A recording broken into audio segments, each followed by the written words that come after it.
अध्यक्ष महोदय, केंद्र सरकार के बनाए हुए इन 3 कानूनों को जो लागू किए गए हैं, उनके विरोध में पूरा देश उस तरीके से आंदोलित है जिस तरीके से 2014 में आपने लैंड एक्विजिशन एक्ट बनाया था और झक मार के फिर उसको विड्रॉ करना पड़ा था। और ये मैं दावे से कहता हूं कि आपको इन तीनों कानूनों को विड्रॉ करना पड़ेगा। देश का किसान, अध्यक्ष महोदय, देश का किसान मिट्टी और अपनी जमीन को अपने बच्चों से भी ज्यादा प्यार करता है। इस बात को समझने की आवश्यकता है। इन कानूनों के जरिए प्रधानमंत्री जी ने और भाजपा की सरकार ने किसान के मौत का सामान दे दिया है। बात सुनो, मैं आपके किसी भी, आपके भी और आपके भी, बल्कि किस जो भी बोले उनमें से कतई बोला नहीं हूँ। वाहवाही देनी है आपको तो रात को अपन मिलेंगे, जा दे लेना।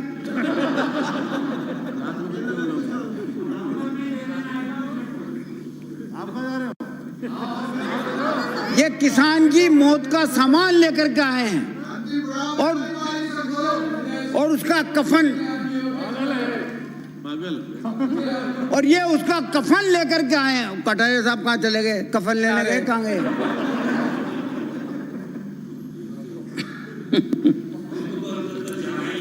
निश्चित तौर पर ये कानून किसान को उसकी कब्र तक और शमशान तक पहुंचा के रहेगा। ये सुधार की बात करते हैं आप कि रिफॉर्म है, ये रिफॉर्म नहीं है। ये किसान को आने वाला बुखार है।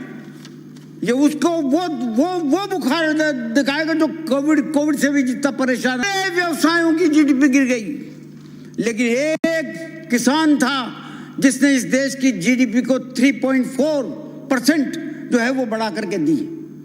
आज उस किसान की आप ये हालत करना चाहते हैं, इस तरीके से बांधना चाहते हैं उसको पूंजीपतियों के दरवाजे पर। प्रधानमंत्री जी ने अपने जन्मदिन पर बधाइयां स्वीकार करते हुए एक किसानों को तोहफे का जो तोहफा दिया वो मौत का सामान था। और मैं दावे से कहता हूं आपको कि अगली 17 सितंबर को जब प्रधानमंत्री जी का जन्मदिन मनाया जाएगा, वो जन्मदिन किसानों के मरण दिवस के रूप में मनाया जाएगा।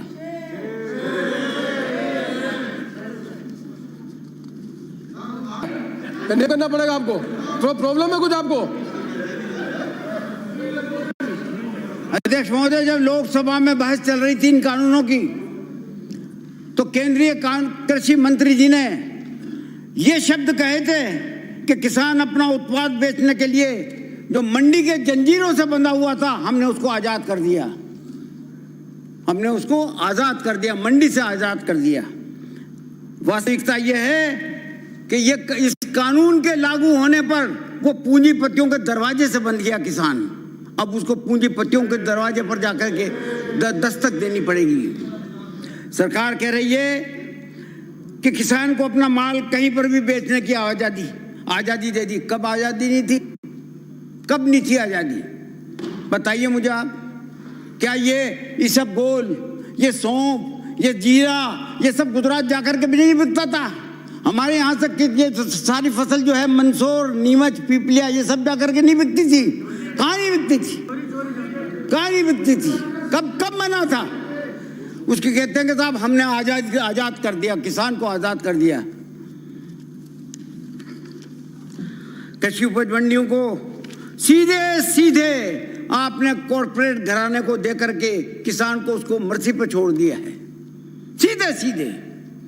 दोस्तों, मैं हिंदुस्तान 200 साल तक अंग्रेजों का गुलाम रहा अध्यक्ष महोदय, और अंग्रेजों ने लूट के खाया हिंदुस्तान को।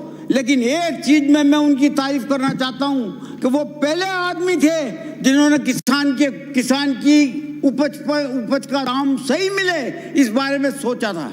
और 1945 में कृषि विपणन समिति की एक बैठक, एक कृषि विपणन समिति नाम की एक समिति बनाई और उसकी बैठक करी और बैठक करके कृषि विपणन समितियों की स्थापना पर उन्होंने जोर दिया। उसी के आधार पर जाकर के 1961 में ये कृषि उपज मंडियां बनी थी।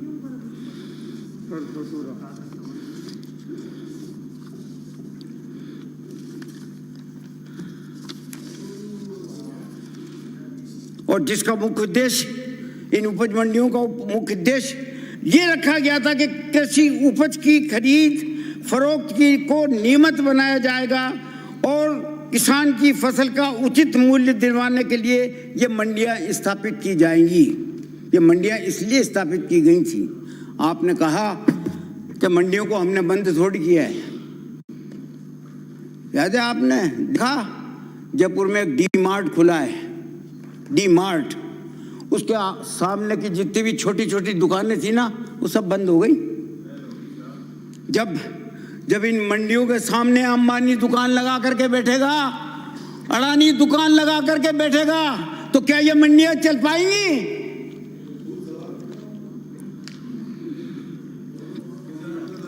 इस कानून की सबसे बर्बादी का रास्ता खुल गया। 86%, जैसा आप कहते हैं कि 86% किसान लघु सीमांत श्रेणी के हैं, जिनकी बाजार में बिकने वाली फसल की मात्रा बहुत छोटी होती है, बहुत थोड़ी होती है। कृषि उपज मंडी में बोली के माध्यम से वो बेचारे उचित मूल्य जो है, जो भी उनके फसल का उचित मूल्य बोली के माध्यम से वो उनको मिला करता था। मंडियों की आय खत्म हो गई। आपने यहाँ पर एक शायद बिहारी लाल जी थे या कौन साहब थे माननीय सदस्य दूसरे, जिन्होंने कहा कि साहब मंडियों ने क्या किया। मैं मंडियों को बताना चाहता हूँ कि क्या किया मंडियों ने।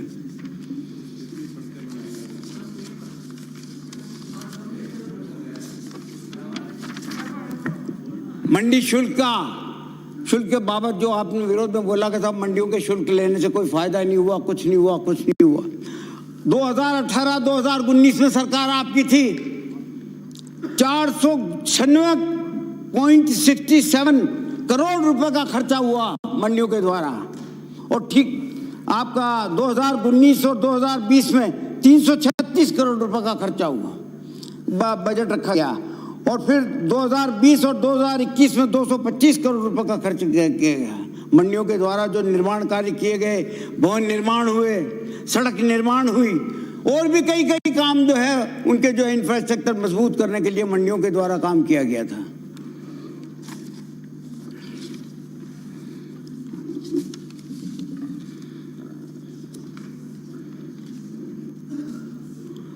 मंडियों की आय खत्म करने के लिए जिस तरीके का षड्यंत्र किया गया है और जिस तरीके की ये प्लान की गई है कि मंडियों की आय खत्म हो जाए तो मंडी अपने आप खत्म हो जाए, ये सारा षड्यंत्र जो आप कहते हैं जो कमेटी बनी थी, ये कमेटी, उस कमेटी के द्वारा ही ये षड्यंत्र किया गया था। आपने कहा कि साहब मंत्रियों की एक कमेटी बनी थी जिसमें कमलनाथ भी थे और पंजाब के जो है मुख्यमंत्री भी थे। किसी भी समिति में वोट नहीं पड़ा करते। दूसरी बात यह कि जो केंद्र जो समितियां बनाता है उसमें हम लोगों को मतलब विपक्ष के लोगों की कोई सुन तो लेते हैं, लेकिन फैसला वो अपनी मर्जी से करते हैं। ये फैसला भी उन्होंने अपनी मर्जी से किया। कंज्यूमर कमेटी 14 में बन गई। हाँ, प्रधानमंत्री को सहमति अनिवार्य। कृषकों के लिए चल रही लाभकारी योजनाएं कहां से चल रही हैं? ये कहां से चल रही हैं? आपके वक्त में भी आपने दिया लाभ, इसमें कोई दो राय नहीं। मैं पढ़ के बताता हूं आपको।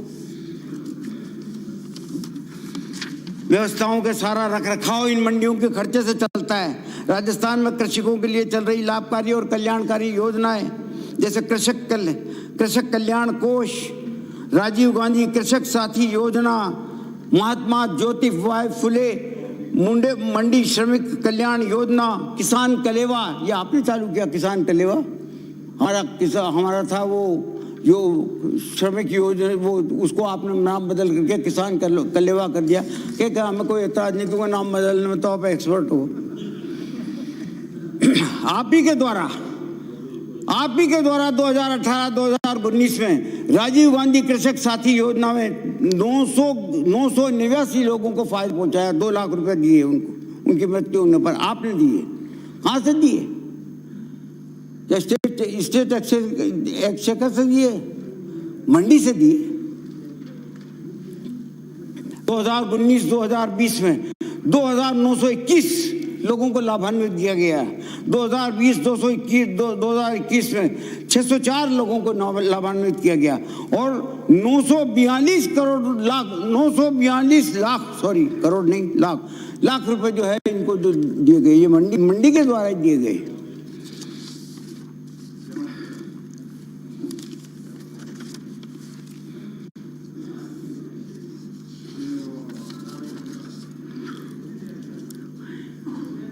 आप इन कानूनों से होगा क्या?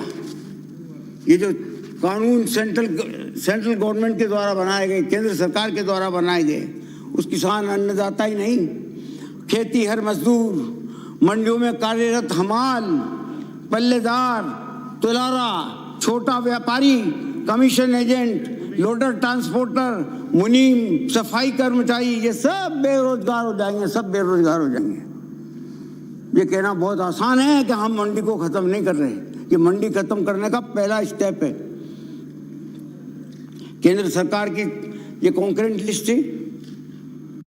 आपने कॉन्स्टिट्यूशनल एक्सपर्ट बैठे हुए हैं हमारे पास, आज जो कॉन्स्टिट्यूशनल को इस तरीके से इंटरप्रेट करते हैं कि उसका सत्यानाश ही कर देते हैं। उपनेता हमारे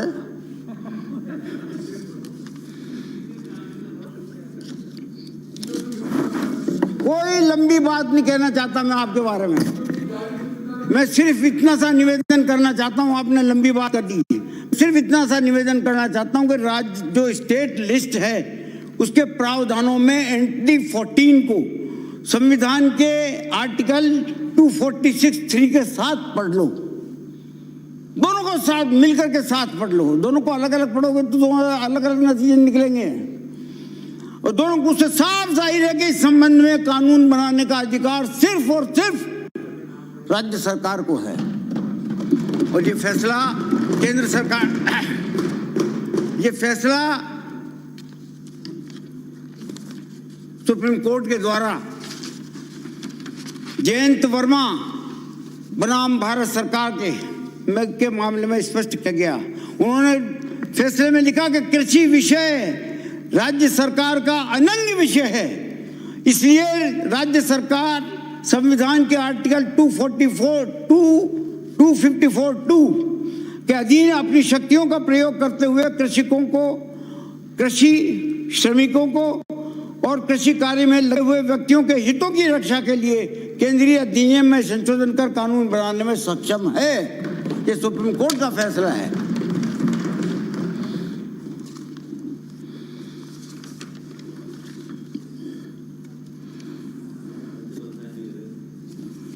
कृषि उत्पाद और विपणन पर राज्य कानून बना सके तो कॉन्ट्रैक्ट फार्मिंग पर केंद्र सरकार का कानून बनाना वैधानिक कैसे कहलाएगा?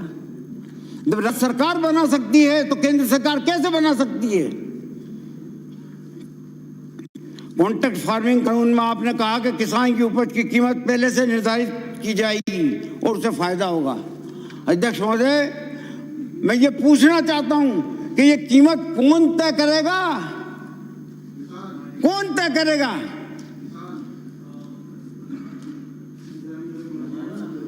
किसान पर दबाव बना करके पूंजीपति कीमत निर्धारित करवाएंगे और अपनी मनचाही कीमत पर उसको बेचने के लिए बंद करेंगे। मंडी में बोली लगाकर ज्यादा बोली देने वालों को फसल बेचता था किसान, वो सब बंद हो जाएगा।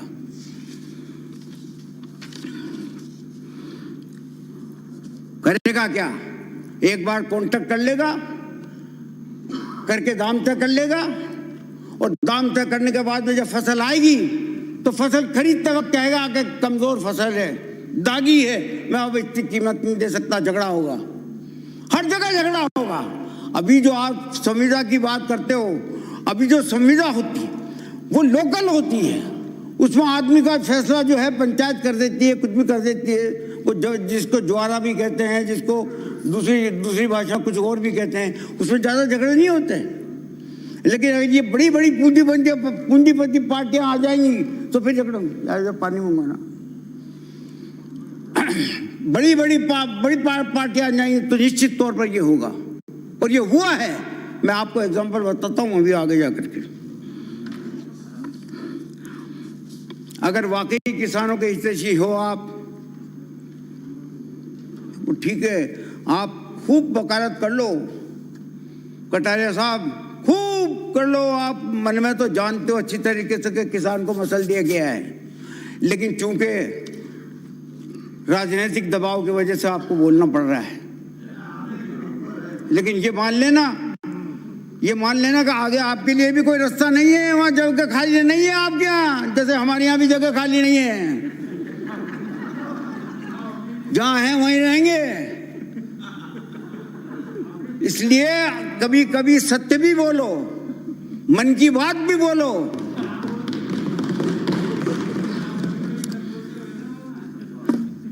अगर वाकई किसानों के हितैषी हैं तो पहले ये बताओ आप कि सभी जिम्सों की एमएसपी नोटिफाई करने और कानून में ये प्रावधान करते आप सभी जिन्सों की, तो आप एमएसपी 22 की किया आपने, खरीद तो सिर्फ 7 ही रहे हो, 22 की कर दी कागजों में और खरीद हो रही है सिर्फ 7 की।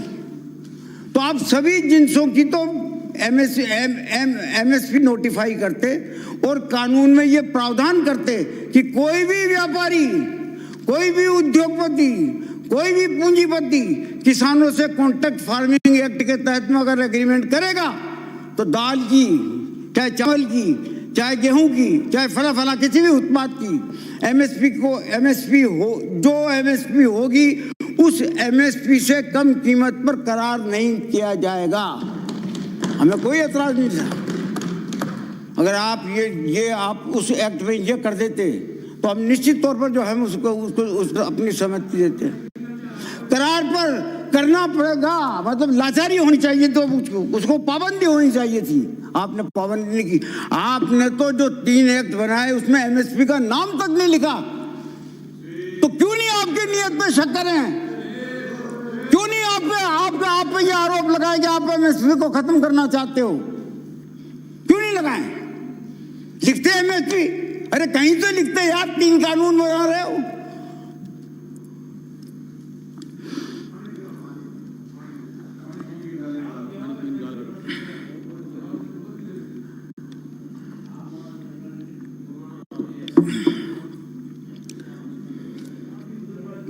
एक शब्द भी आपने एमएसपी का नहीं लिखा। यह बताना चाहिए था कि खरीद की मात्रा, कम से कम ये बता देते कि खरीद की मात्रा इतनी होगी। 25% लेते हो आप, और 25% भी पूरे कहाँ लेते हो? लेते कहाँ? 75% तो जो है उसको दूसरों को बेचना पड़ता है बेचारे को एमएसपी से। 25% तो ऐलान करते हो कि हम 25% खरीद करेंगे, करते नहीं हो। और दूसरी बात आप ये कहते हो कि राज्य सरकार कर लेती। किस राज्य सरकार ने कर लिया आज तक हिंदुस्तान में? बता दो मुझे। राज्य सरकारें आपने भी चलाई और हमने भी चलाई हैं। कभी एमएसपी पर किसी राज्य सरकार को खरीदते हुए देखा आपने? इस तरीके की बात करते हो आप कि एमएसपी पर राज्य सरकार खरीद ले। अगर केंद्र सरकार नहीं खरीदे तो हर चीज के लिए केंद्र की तरफ देखते हो, ये करो, वो करो, वो करो, ये करो। देखा ना फसल बीमा की तरफ? वो गुजरात में फसल बीमा लगाया था, विड्रॉ करना पड़ गया।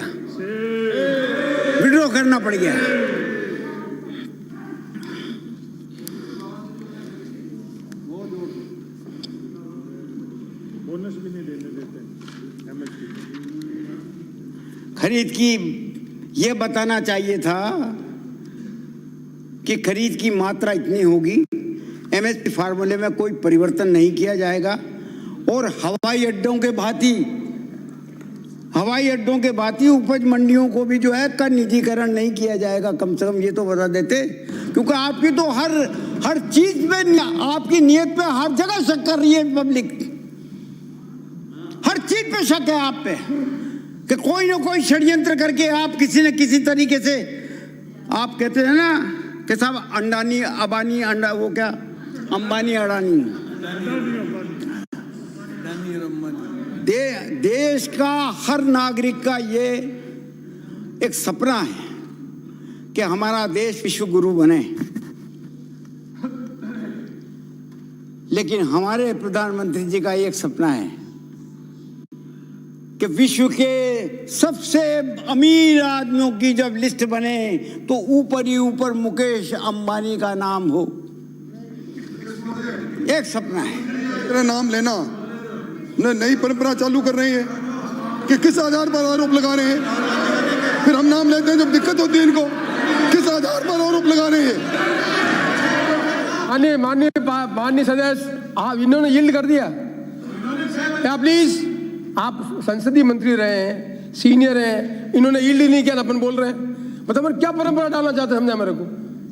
प्लीज, वो यील्ड नहीं किया, लेट हिम स्पीक। कम से कम उम्र को तो देखो यार, 78 साल का हूँ। माननीय मंत्री जी, एक मंत्री और बोलेंगे। माननीय मंत्री जी, एक मंत्री और बोलेंगे अभी। सर, आपके एक मंत्री और बोलेंगे अभी। कहाँ साहब, अभी तो शुरू किया मैंने। सर एक मिनट। अध्यक्ष महोदय, मैं प्रस्ताव करता हूं कि सदन का समय 2 घंटे बढ़ा दिया जाए। माननीय मंत्री जी, 2 बिल और पास करने हैं। सर, 2 बिल और पास करने। संसदीय मंत्री आप ही हैं, 2 बिल और संसदीय मंत्री आप ही हैं। 2 बिल और 2 बिल और पास करने और इसमें आपके मंत्री और बोलेंगे। जी हाँ, जी हाँ, जी।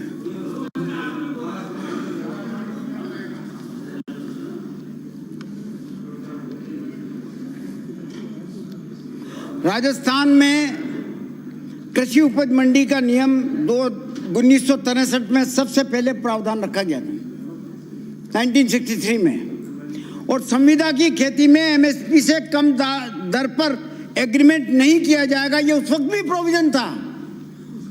और मैं पूर्व मुख्यमंत्री जी को भी धन्यवाद देना चाहता हूं कि 2008 में आपने भी ये प्रोविजन किया कि संविदा की खेती को किसी भी तरीके से एमएसपी की कम दाम पर नहीं बेचा जाएगा।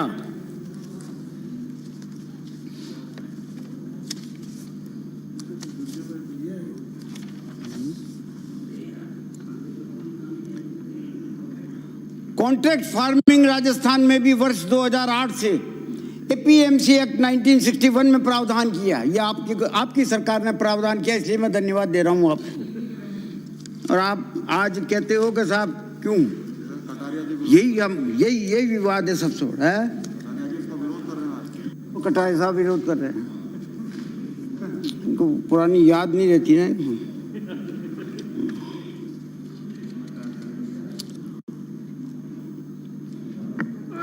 प्रधानमंत्री आदरणीय मोदी साहब जब गुजरात के मुख्यमंत्री थे तो उन्होंने एक बार नहीं 1000 बार ये बात कही थी, 1000 बार, कि न्यूनतम समर्थन मूल्य को कानूनी तौर पर अनिवार्य कर देना चाहिए।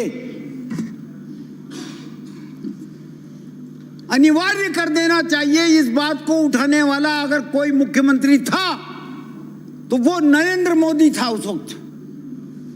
आज उसकी बात खत्म, एमएसपी का जिक्र नहीं, 3 कानून बना दिए और एमएसपी शब्द नहीं लिखी।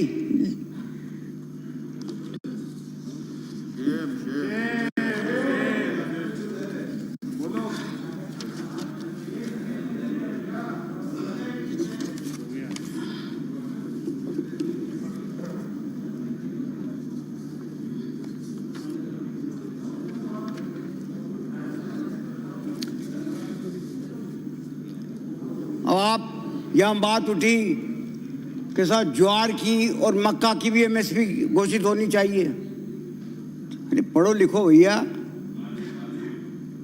आपने केंद्र सरकार ने जो 22 जिन्सों की एमएसपी घोषित की है उसमें ज्वार भी है और मक्का भी है। अब वो नहीं खरीदें वो तो बात अलग है, वो नहीं खरीदें तो उसकी बात अलग है। राजस्थान में तो 5-7 जिनसे अलाउ कर रखी है उन्होंने। 7 जिनसों के नाम पढ़ देता हूं मैं आपको, कौन कौन सी अलाउड है।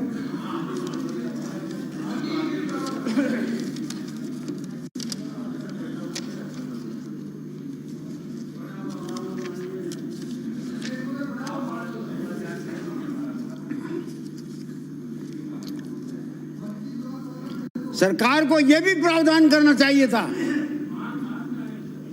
अध्यक्ष महोदय, केंद्र सरकार को यह भी प्रावधान करना चाहिए था, अगर वो वाकई किसानों की सच्ची सी हितैषी थी तो ये प्रावधान करना चाहिए था कि एमएसपी सालाना 5% बढ़ेगी और किसानों की फसल एमएसपी के कम भाव में खरीदना या बेचना कानूनी अपराध होगा। 100% माल खरीद की गारंटी होगी। हमने अब कानून में ये प्रावधान किया है। हमने प्रावधान किया है कि एमएसपी से कम दर पर फसल बेचने के लिए एग्रीमेंट करने का किसान पर अगर कोई दबाव बनाएगा तो उसको हरेसमेंट माना जाएगा और हर हरेसमेंट की सजा 3 साल से लेकर के 7 साल तक का कानूनी प्रावधान किया है। क्या गलत किया है? किसान के हितैषी हम हुए या आप हुए? केंद्र इन कानूनों को लाने के पीछे जो षड्यंत्र है वो साफ साफ दिख रहा है। आदरणीय मैडम मैं आपका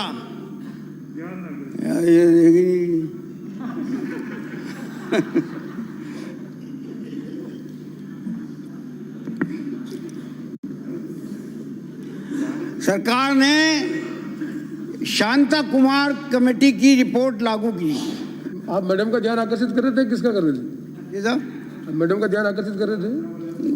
ये साहब ये बार बार खसक जाता है साला।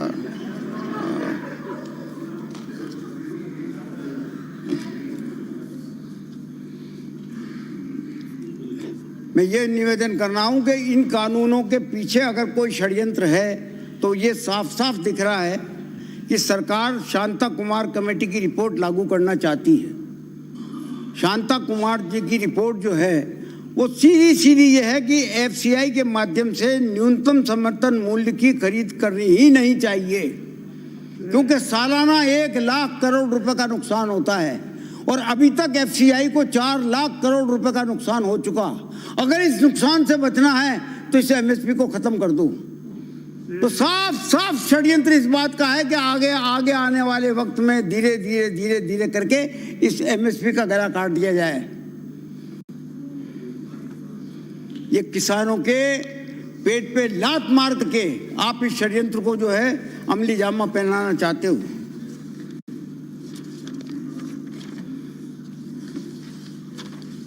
अगर समर्थन मूल्य पर सरकारी,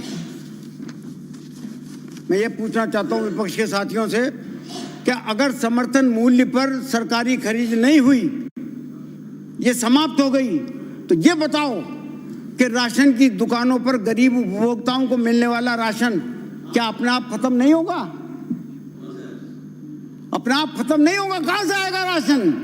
कहां से आएगा गेहूं और चावल? अभी तक, और फिर मैं कह रहा हूं आपसे कि अंबानी ने हर क्षेत्र में प्रवेश कर लिया। कोई ऐसा क्षेत्र नहीं है जहां पर अंबानी की जो है उपस्थिति नहीं हो। एक अकेला एग्रीकल्चर का क्षेत्र था जिसमें उसकी जो है जिसमें वो प्रवेश नहीं कर पाया था। वो रिटेल के बड़े आपके वो स्टोर खोल लिए, वो एक अलग बात है। लेकिन ये सारा का सारा प्लान जो है, सारा षड्यंत्र जो है, ये अंबानी को कृषि क्षेत्र में रिलायंस ग्रुप को की एंट्री करवाने का है। लोगों का जो सपना है वो मैंने बताया आपको, उसी तरीके का ये सपना पूरा करने के लिए ही इसको प्रधानमंत्री किसी तरीके से एग्रीकल्चर सेक्टर में डालना चाहते हैं। 2014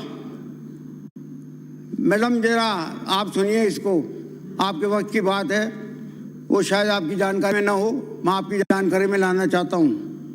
2014-2015 में सोयाबीन का समर्थन मूल्य 2560 था, 60 रुपये था, और सरसों का समर्थन मूल्य 3100 रुपये था। परंतु आपकी सरकार के आने के बाद वहां पर कांटा ही नहीं लगने दिया अडानी ने। ये कोटा की बात कहता हूं मैं आपसे, राजस्थान की सबसे बड़ी मंडी कोटा में कांटा ही नहीं लगने दिया। जब कांटा ही नहीं लगा तो ये 3100 रुपये के बजाय जो है तो ये आपका सरसों वो 2500-2600 रुपये में बिका, और 2500-2600 रुपये में बिका, और वो सारा का सारा अंबानी वो अडानी ने खरीद करके जो 2 मिले हैं उसकी वहां पर बूंदी में, उनमें जो है काम में लगा दिया गया।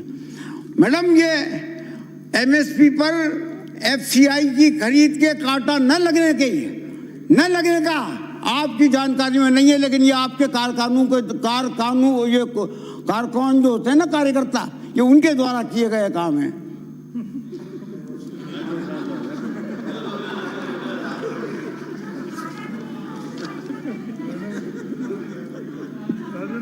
₹2500 में खरीद लिए गए। इन कारखानों ने ₹2500 में खरीद दिया, खरीद करके अंबानी के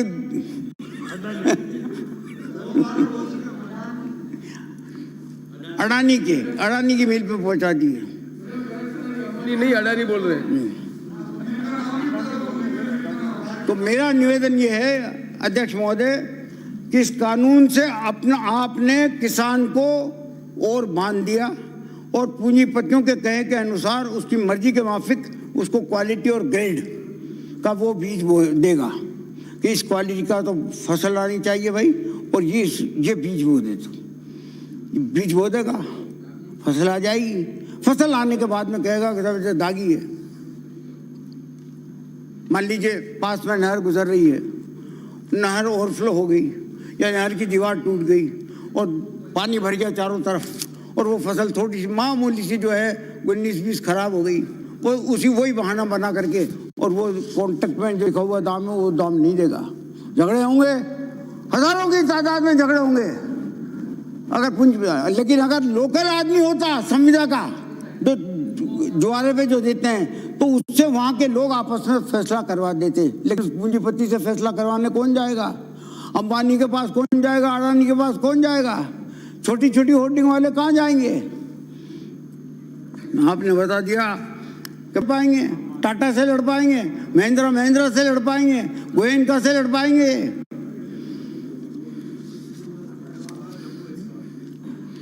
अब बिचौलिया वो कहाँ गए? वो कटारिया साहब चले गए। बिचौलिया नहीं कहें तो क्या कहें साहब इनको? नहीं, क्या कहें इनसे ये बताओ आप।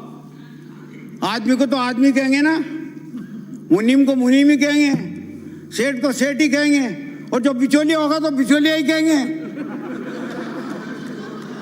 क्या कहें इनको?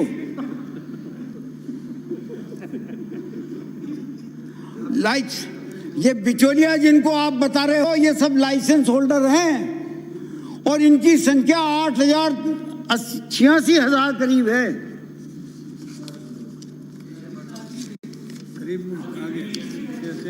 राजस्थान भर में 86,000 लोग मंडियों के लाइसेंसधारी हैं। 86,000। जिस रोज इनके लाइसेंस खत्म हो जाएंगे तो आप ये समझ लो कि एक लाइसेंसधारी के यहाँ कम से कम भी 5 से लेकर के 10 आदमी तक काम करते हैं। कितना आदमी बेरोजगार हो जाएगा, सोचा कभी?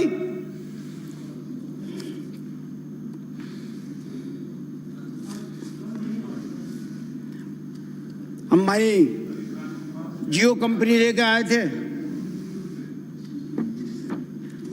जियो कंपनी ने सभी को मोबाइल फ्री कर दिया 6-8 महीने तक।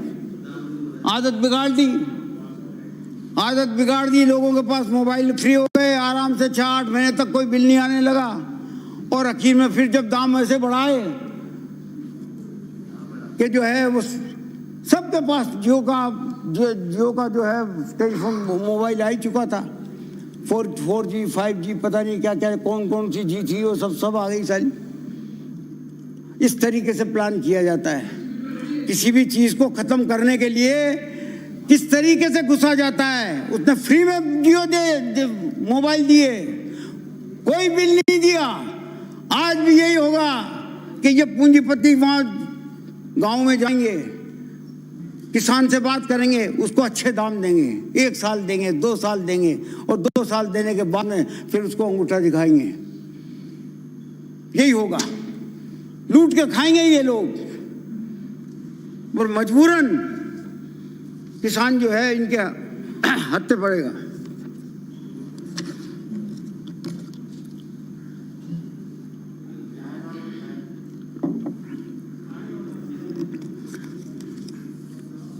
आज जो भी ये लाइसेंसधारी हैं कटारिया साहब, मैं आपसे पूछना चाहता हूं कि आज जो भी लाइसेंसधारी हैं जो फसल खरीदते हैं उसको तो हम कहीं पे भी पकड़ सकते हैं।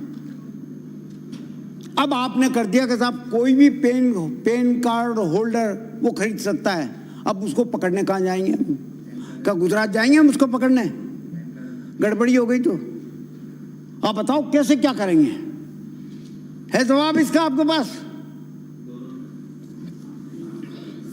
याद है आपको राजस्थान में 3 वर्ष पहले सूफे कंपनी के द्वारा किसानों से 1800 रुपए कुंटल की दर के हिसाब से कॉन्ट्रैक्ट किया गया था, 1800 रुपए।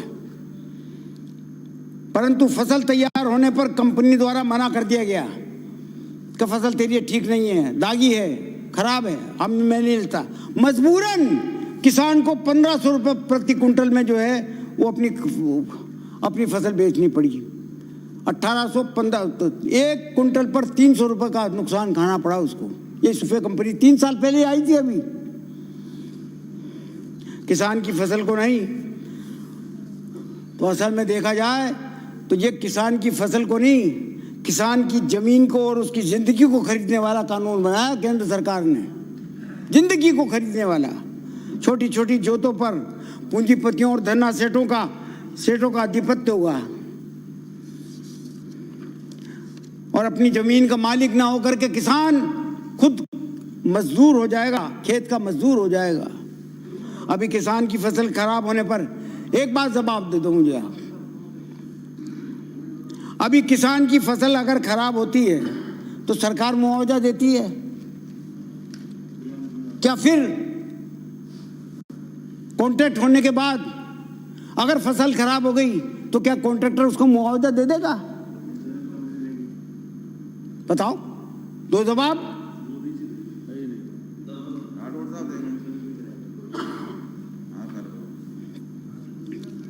किसी आपातकाल के समय में हमेशा किसान की एक आदत होती है, छोटा किसान हो चाहे बड़ा किसान हो, कुछ 90% खरीद 90 या 95% उपज तो वो बेच देता है, लेकिन 5 से लेकर 10% उपज जो है वो बचा के रखता है। बस छोटा जो किसान होता है वो ज़्यादा बचा के रखता है, क्योंकि वो ये समझता है कि आपातकाल में कोई ऐसी स्थिति आ जाए तो थोड़ा बेच करके इससे जो है भारी बीमारी हो जाए तो फसल को बेच करके अच्छे दामों पर बिक जाएगी बाद में जाकर के, तो जो उससे जो है मैं मेरा काम चला लूँगा। लेकिन कॉन्ट्रैक्ट में अगर वो फंस गया तो फिर तो 100% उसको देनी पड़ेगी, कुछ नहीं रख सकता, एक दाना भी नहीं रख सकता किसान। और कृषि जिंसों की कृत्रिम कमी बता करके ये कंपनियां बाजार पर अपना नियंत्रण कर लेगी, कृषि उत्पादों की मनमानी कीमत वसूल करेगी और कुल मिलाकर के खेती पर आधारित अर्थव्यवस्था का चेहरा पूरी तरह बदल जाएगा। ये होता आया है और होता रहेगा। और सभापति महोदय, विश्व बैंक ने एक रिपोर्ट दी और उसमें विश्व बैंक की मान्यता थी उस रिपोर्ट में कि भारत में देहाती जमीन अकुशल हाथों में है। भारत में देहाती जमीन अकुशल हाथों में है, उसे वहां से निकालकर वही हूबहू मोदी साहब कानून के जरिए पूरे देश में लागू करना चाहते हैं। विश्व बैंक की रिपोर्ट है ये।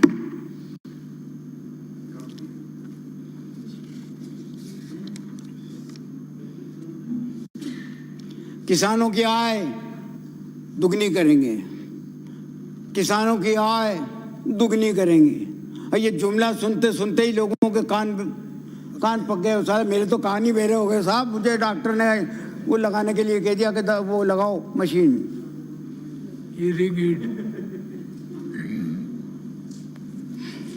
और आप कहते हैं कि साहब किसान की थाली सस्ती हो गई, गरीब की थाली सस्ती हो गई। तो थाली में जो प्रोड्यूस है वो किसका होता है? थाली सस्ती हो गई तो थाली के अंदर जो प्रोड्यूस है वो है किसका? किसान का है। तो किसान का है तो फिर उसकी आय दुगनी कैसे हो गई? कैसे हो गई दुगनी? अगर दाल 100 रुपए किलो थी और सस्ती होकर के वो 50 रुपए किलो में हो गई और 50 रुपए किलो की दाल उसकी थाली में पहुंच गई, तो किसान तो मारा गया ना। किसान की आय दुगनी कहां हुई?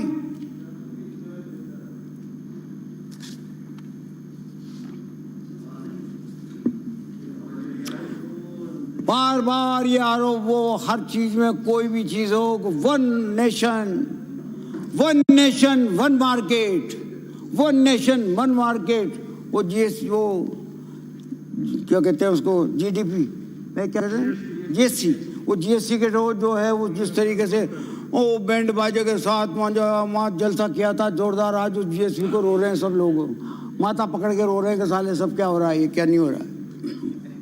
वन नेशन वन मार्केट की बात करने वाले 2 मार्केट बना दिए ना,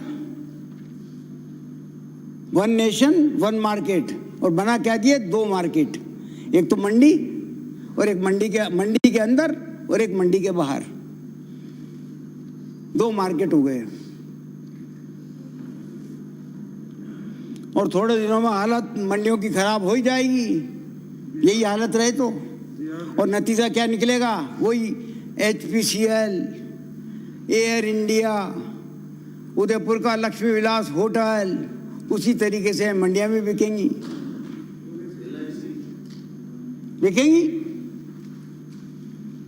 औने पौने दामों पे खरीद ली जाएंगी मंडियां। तो अध्यक्ष महोदय,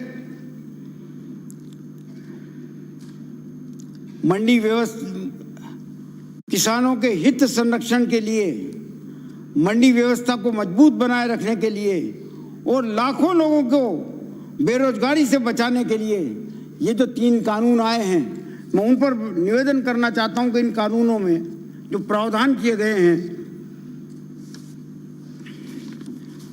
सन 60 की बात है, 60 के दशक में जब देश में कृषि में हरित क्रांति की शुरुआत हुई और तब सरकार को महसूस हुआ कि किसान नए किस्म की खेती तब तक नहीं करेगा जब तक कि उसको सही दाम नहीं मिलेंगे।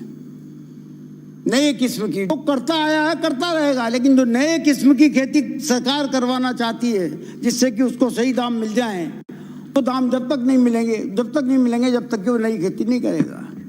इसीलिए सरकार ने बुआई के पहले सरकारी दामों की घोषणा करना शुरू कर दी थी। ये MSP जब से चालू हुई, प्रधानमंत्री कांग्रेस के हुआ करते थे उस वक्त, 54 साल का आप हिसाब पूछ रहे हो ना कि 54 साल में क्या किया आपने, ये 54 साल के काम है हमारे, इनको आज तक आप जो है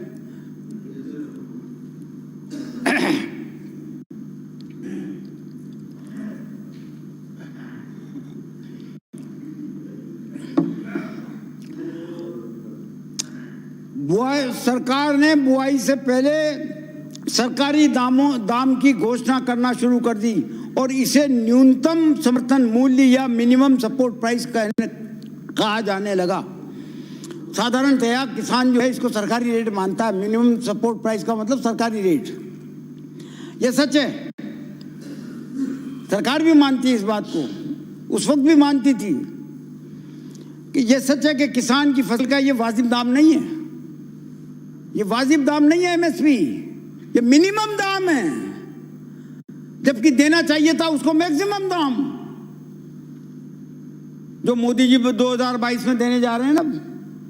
देंगे क्या? 20 लाख। तो ये मिनिमम दाम है,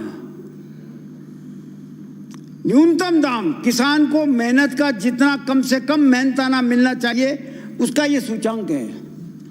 आज से 15 साल पहले आपने स्वामीनाथन को खूब कहा, आपने इधर उधर की रिपोर्टें तो पढ़ दी, ये 50 कमीशन आपके टाइम पे भी बन गए और हमारे टाइम पे भी बन गए।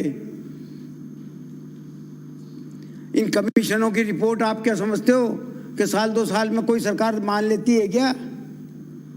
आप हमसे पूछते हो कि स्वामीनाथन की रिपोर्ट जो है 2006 में आ गई थी, आपने क्या किया, क्यों पटक रखा आपने? 2014 तक आपकी सरकार थी, आप ये कहते हो।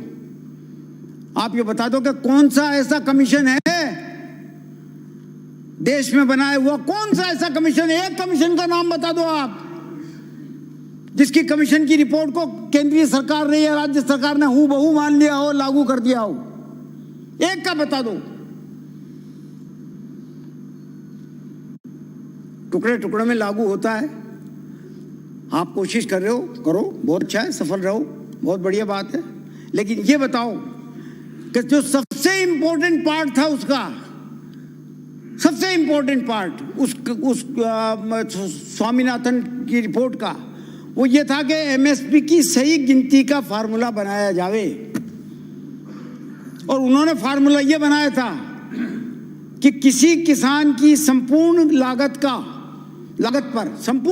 पर 50% बचत जोड़कर एमएसपी तय की होनी चाहिए।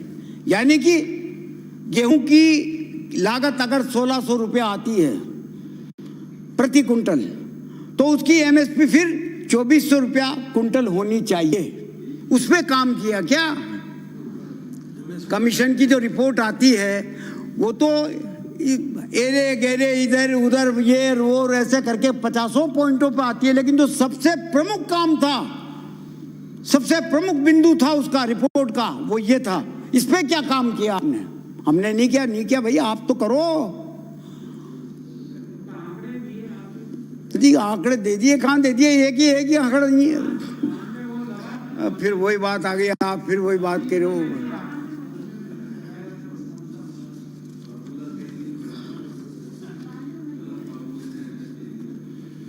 और ये भी लाचारी है, ये लाचारी आपकी भी थी, हमारी भी थी, कि गेहूं हमें खरीदना है, धान हमें खरीदना है। खरीदना इसलिए है कि राशन की दुकान पर जो है गेहूं और चावल देना है। ये तो लाचारी है। लाचारी की वजह से आप 7 दिन से खरीदते हो, वरना वो भी नहीं खरीदोगे, वो भी धीरे धीरे बंद कर रहे हो आप। शांता कुमार समिति का आज मैंने बताई दिया आपको, उसने कहा कि साहब सिर्फ 6% लोगों को एमएसपी का पैसा, एमएसपी का पैसा मिल रहा है, बाकी 95% किसानों को उनकी फसल का वाजिब मूल्य नहीं मिलता। तो अध्यक्ष महोदय, सभापति महोदय, मैं ये जो दोनों विधेयक आए हैं, तीन में आप कुछ बोलोगे? आप बोलेगे तीसरे के बारे में कुछ आप भी जिक्र करेंगे सर। उसमें मोटे तौर पर यह प्रावधान किया गया है कि एमएसपी से कम कीमत पर किया गया एग्रीमेंट वैलिड नहीं होगा।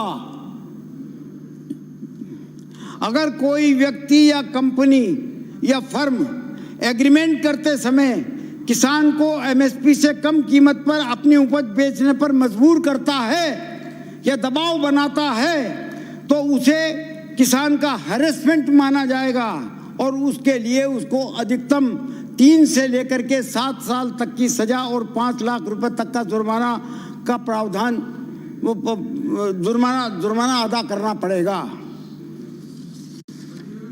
क्या गलत है इसमें? नहीं, मैं पूछना चाहता हूं क्या गलत है, बताओ आप। तो खामखा विरोध कर रहे हो हमारा। मंडी व्यवस्था और उसकी आय को बरकरार रखने के लिए मंडी प्रांगण के बाहर कृषि उपज खरीदने बेचने पर शुल्क लगाने का प्रावधान किया गया है। स्टॉक लिमिट तय करने की पावर स्टेट गवर्नमेंट के पास भी रहेगी। आपने कह दिया आपके एक्ट में, केंद्र सरकार के एक्ट में, युद्ध, अकाल और अतिवृष्टि, आपदा, इस तरीके के 4-5 चीजें होंगी तो जाकर के जो है हम स्टॉक लिमिट के पे पाबंदी लगाएंगे। पर एक बात बताइए आप, देश भर में कहीं बाढ़ नहीं आई या देश भर में कहीं अकाल नहीं पड़ा और राजस्थान में अकाल पड़ गया। केंद्र, राजस्थान की सरकार लिख रही है केंद्र के पास कि साहब स्टॉक लिमिट करवाना दो, स्टॉक लिमिट करवा दो, वो जवाब नहीं दे रही, तो क्या करेंगे? क्या ये अधिकार हमारे पास नहीं रहना चाहिए? राज्य सरकार में आप भी रहे हो, हम भी रहे हैं, आगे भी हो सकता है आप आ जाओ और हम भी आ जाए या हम फिर कभी आ जाएं। तो ये तो सोचो ईमानदारी से कि ये अधिकार अगर राज्य सरकार के पास नहीं रहा तो फिर क्या करेगी राज्य सरकार? हाथ पे हाथ धर के बैठी रहेगी?